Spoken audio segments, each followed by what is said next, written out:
Hi, I'm Mike, the two-lane traveler, bringing you another road trippin' video. Ever find yourself craving diner-style eats and a blast from the past? Welcome to the Auburn Diner, where every pink neon glow is history on a plate. This isn't just another roadside stop. This is a survivor, a 1930s Bixler Diner that's been through fire, relocation, and more than a few plates of bacon and eggs. Today we're rolling back the clock to see how this Auburn landmark has stayed in the game for nearly 90 years. Let's start our journey by heading inside of a vintage eatery from a diner builder almost no one's heard of. This is the oldest and the last remaining diner still operating in Auburn, New York, and it has a story to tell. The Auburn Diner rolled into town in the 1930s, literally. Built by the Bixler Manufacturing Company of Norwalk, Ohio, this was part of a short-lived but distinctive line of diners made between 1931 and 1937. Bixlers weren't common. They had this rounded barrel roof, double-hung windows, and they were wider than most of their counterparts. This one was shipped here by rail and set down right across from the Auburn Penitentiary. Though not a great part of town, that location guaranteed a steady stream of customers, people like prison staff, locals, and visitors all looking for a hot meal. The corner of State and Garden Street was busy in those days. My grandfather actually ran a gas station just across Garden Street.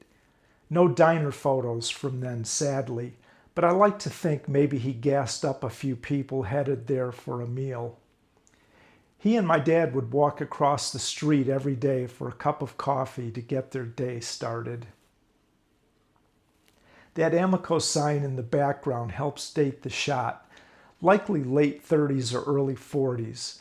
Back then, a plate of eggs and toast here might set you back a quarter, and a cup of coffee was another nickel or dime.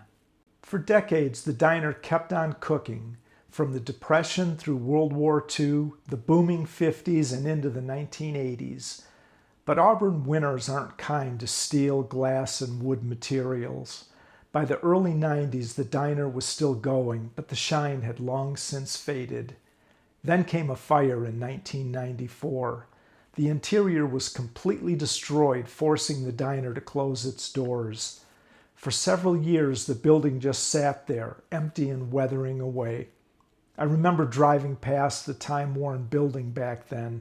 Sad to say I never ate there before it closed. For most diners, that's the end of the story. They get torn down or forgotten, but fortunately not this one. In 2000, a man named Steve Bianco stepped in. Instead of letting the diner rot, he bought it, and then did something few people would even consider. He moved it about a mile down the road to another part of town, out of the shadow of the Auburn Correctional Facility. He had it lifted by crane, placed on a flatbed, and brought over to Columbus Street, right on the bed of an old rail line. Moving a diner isn't like towing a camper. These are heavy steel frames wrapped in metal and wood. This diner was particularly fragile due to the fire damage. Not much was holding it together anymore. One wrong move could have crumbled the entire structure. But Steve knew what he was doing. The building was gently placed on its new foundation, and over the next 3 years, Steve rebuilt the diner. New roof, updated systems, restored neon, and a brand new polished interior. By 2003, after a 9-year respite, the Auburn Diner was open for business again. Same diner, new spot, and a lot of pride behind the counter. Here's what makes this even more special. Bixler diners are rare.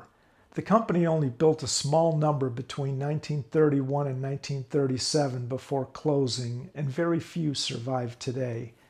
They were unique because they were separated into 4-foot sections after being built in the factory.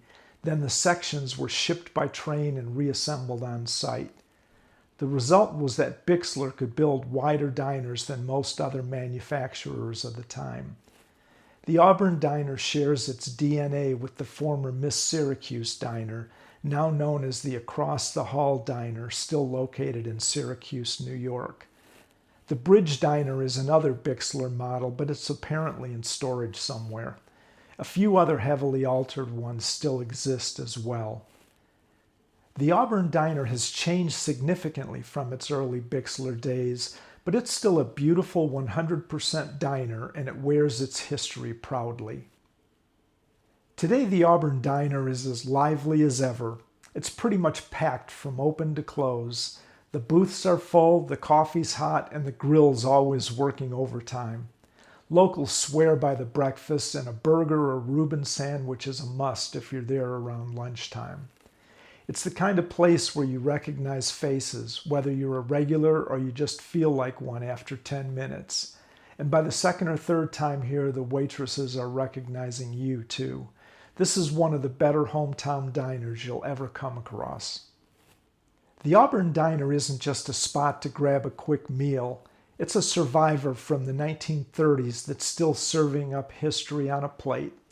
It's proof that with grit, pride, and good food, you can keep the neon glowing for generations. If you've never been to a diner, one step inside this place and you'll instantly understand why they're so special. Next time you're cruising the Finger Lakes back roads, head for the historic home of William Henry Seward and Harriet Tubman. Then swing by Columbus Street, order a plate, have a cup of coffee, and enjoy a taste of Auburn history.